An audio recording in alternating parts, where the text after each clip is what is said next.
कि आप आपके देखें कम्युनिटी में एक स्कूल है, ठीक है, जो आपसे आपके बच्चों से 40,000 रुपया फ़ीस लेता है महीने की। हम उनको कायल कर सकें कि बराए मेहरबानी आपके स्कूल में 500 बच्चा है, 10 रुपये लगेंगे। अगर आप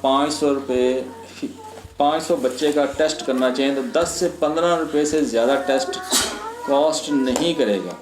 15 रुपये आप सड़क पे खड़े फ़कीर को दें तो वो नाराज़ हो जाता है। तो हम अगर वो 15 रुपये अगर हम उन स्कूल वालों को कन्विंस कर सकें कि यार ये आपके पास 500 बच्चा है, हम आएंगे इन सारे बच्चों का टेस्ट करेंगे, ठीक है जी। 500 बच्चे का ख़र्चा कितना आएगा? 5,000 आ जाएगा, 10,000 आ जाएगा। अगर हम 500 बच्चों को सिर्फ एक दफ़ा स्क्रीन कर लें कि जनाब इनका ये यूरिन क्लियर है, ठीक है जी।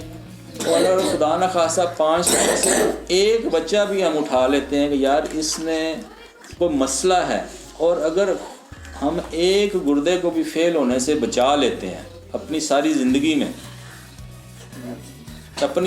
ज़िंदगी में, अगर हम एक गुर्दे को फेल होने से बचा लेते हैं तो हमारा मकसद पूरा हो गया। सिर्फ यूरिन का टेस्ट करना है और उसमें से देखना है ब्लड और प्रोटीन तो नहीं है। अगर ब्लड और प्रोटीन है तो उसको हम अलग कर लेंगे और उसको हम सारी उम्र फॉलो करते रहेंगे कि हाँ यार ये बच्चा है, इसका हमने ख्याल करना है।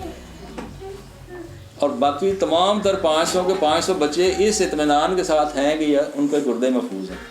ये कोई महंगा काम नहीं है, वी कैन अफोर्ड इट। एक दफ़ा तो सबका कर लें और उसके बाद जो नई क्लास आती है उसका कर लें ताकि हमें पता हो। हाँ जी, पहली दफ़ा तो आपको सबका 500 का करना पड़ेगा ना, अगले साल सिर्फ 100 का करना पड़ेगा, उससे अगले साल सिर्फ 100 का करना पड़ेगा। जो नई क्लास आएगी आप उसको कर लें, या जो नई क्लास आती है आप उसका मैंडेटरी कर दें, हमने दाखिला ही तब देना है जब आप ये टेस्ट करवा दें।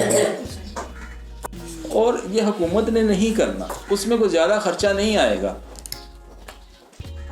ये मोटी मोटी बातें हैं जिसका हमने ख्याल करना है। अगर आप में से किसी एक शख्स को भी ये मेरी बात आज समझ आ गई है ना जी, एक शख्स को, तो मेरा मकसद पूरा हो गया है आयरलैंड से जहाँ आने का।